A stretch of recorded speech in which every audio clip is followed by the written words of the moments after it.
Subscribe to our YouTube channel and don't forget to press the bell icon to get all the latest updates. Unnao, Kanpur, Varanasi और अब आप वही दृश्य देख रहे हैं यहाँ पर प्रयागराज इलाहाबाद में। हम जहाँ खड़े हैं आप मेरे पीछे देख सकते हैं कि once again we are seeing bodies buried in the sand और सैकड़ों की तादाद में, अगर मैं कैमरा से कहूँ तो वो पीछे जाए तो आप देख सकते हैं कि सैकड़ों की तादाद में इसी तरह की बॉडीज़ जो अबैंडन्ड हैं, they are buried in the barren river banks of where we are standing in Allahabad. यहाँ पर हमारे साथ पंडित जी हैं। पंडित जी आइए थोड़ा आगे चलते हैं। ये हम नदी के किनारे हैं यहाँ पर तट पे, और आप जगह जगह देख रहे हैं, इस तरफ भी अगर हम आपको दिखाएं तो आप देख रहे हैं कि इसी तरह जो शव हैं वो रेत में दफनाए हुए हमें दिख रहे हैं। थोड़ा कैमरा अगर हमारे आगे चले तो आप देख सकते हैं कि पीछे पीछे तक इसी तरह की सैकड़ों की तादाद में यहाँ पर बॉडीज़ दफनाई गई हैं। पंडित जी आप अपना नाम बताइए। पंडित गिरदार मिश्रा। अच्छा, ये जो हम देख रहे हैं और पीछे मैं फिर अपने कैमरामैन से कहूँगी कि पीछे घुमा के दिखाए कि कितनी तादाद में इस तरह से बिल्कुल ज़मीन में, रेत में बॉडीज़ लोग आके छोड़ गए हैं। ये आप कितने दिनों से देख रहे हैं और रोज़ कितनी बॉडीज़ आ रही है? ये आइए तो पंडित जी चलते हैं। ये तो परंपरा बहुत दिन से चल रहा है। हाँ, कोविड, जब से कोविड शुरू। हाँ, लेकिन इस समय तो जितने लाशें आ रही हैं कोई जल्दी डर मारा बता ही नहीं रहा है कि ये कोविड का है या वैसे है। आते हैं और गाड़ के चले जा रहे हैं। आते हैं और गाड़ के चले जाते हैं। तो ये बताइए, जैसे हम यहाँ चलते हुए जाते हैं और आप देख रहे हैं कि फ्रेश हाल ही में बॉडीज़ यहाँ पर बिल्कुल रेत में नदी के किनारे यहाँ पर गाड़ दी गई हैं। जब से ये कोविड का दूसरा वेव शुरू हुआ है, आप एक दिन में कितनी इस तरह की बॉडीज़ देख रहे हैं? इस तरह की बॉडी तो आज 3-4 दिन से कुछ कम हो गए हैं, लेकिन इसके पहले 70-80, 100 तक पहुँच जाती थी। 70-80 रोज़। तो ये पंडित जी हैं। पंडित जी हमारे साथ चलते रहिए और मैं इस तरफ भी आपको दिखाती रहूँगी कि यहाँ पर रेत में किस तरह से सैकड़ों की तादाद में बॉडीज़ यहाँ गाड़ी हुई हैं और कोई जानता नहीं कब ये आते हैं, कौन छोड़ जाता है। अब सवाल ये उठता है कि ऐसा क्यों हो रहा है और सरकार की तरफ से एक प्रॉपर एक्नॉलेजमेंट क्यों नहीं हुआ। कुछ अंदाज़ों के मुताबिक तो 2000 ऐसे शव गंगा के किनारे उत्तर प्रदेश के अलग अलग इलाकों में हैं। हम खुद ही 4 ऐसे इलाके खुद ही देख चुके हैं जहां हमने हंड्रेड्स में ये बॉडी स्वयं गिनी है। पंडित जी ये क्या हो रहा है? क्या लोगों के पैसे कम पड़ रहे हैं? क्या कोविड से उनको डर लगता है ये मानने के लिए कि कोविड है? इसमें 2 कारण है। एक कारण तो है कि कोविड से डर के लिए बता नहीं पा रहे हैं, और दूसरा कारण है यहाँ की इतनी बड़ी महामारी हो गई लकड़ी के जलाने के लिए कि जो बाहरी आदमी आते हैं उनसे 15-15, 20-20 हज़ार रुपया लिया जा रहा है।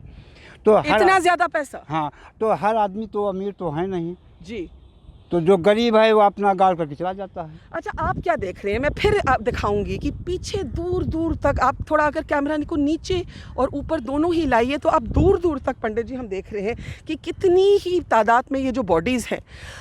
एक तो पैसे की प्रॉब्लम रही, दूसरा एक रहा कि लोगों को लगता है कि भाई वहम है उनको कि भाई मानो ना कि कोविड है ना। ये भी उनकी सोच है।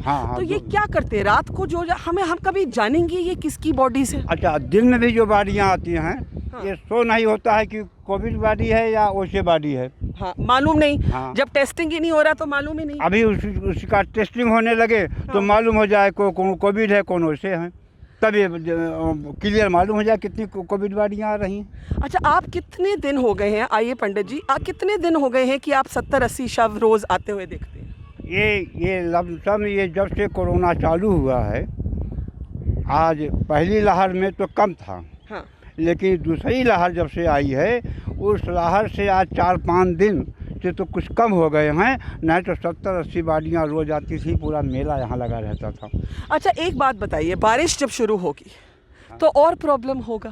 प्रॉब्लम ये होगा कि जब बारिश शुरू हो जाएगी तो ये जो गाड़ के गए हैं ये पानी से ऊपर आ जाएगा, फिर और बीमारी फैल सकती है। तो ये बहना शुरू हो जाएगी, बॉडीज बहना शुरू हो जाएंगी। तो ये जा कर के कहाँ लग रहा है, किसके किनारे लग रहा है, वही बीमारी का घर बन जाएगा। बीमारी का घर बन जाएगा। ये अब एक और पब्लिक हेल्थ प्रॉब्लम होने वाला है, जैसे पंडित जी हमें बता रहे हैं।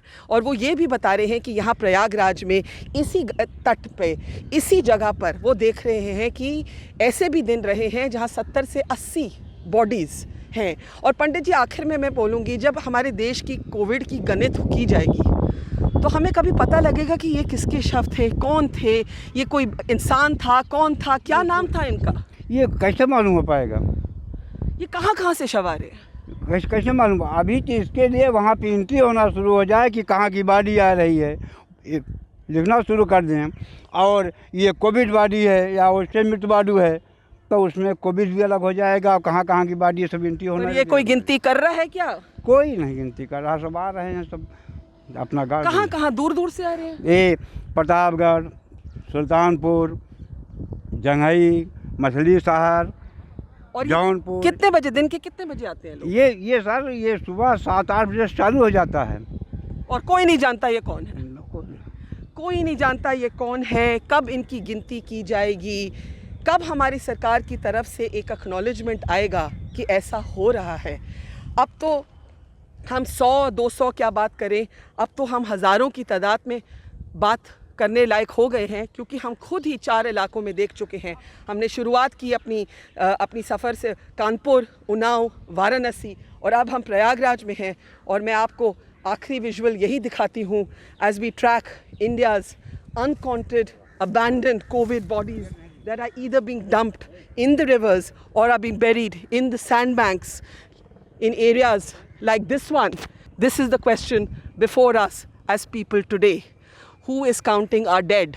Why is our state, our institutions not even acknowledging the scale of what is happening? It's great to see you here. Thank you for watching our work. If you haven't subscribed yet, don't forget to click the bell icon and subscribe to Mojo Story and support independent, robust journalism.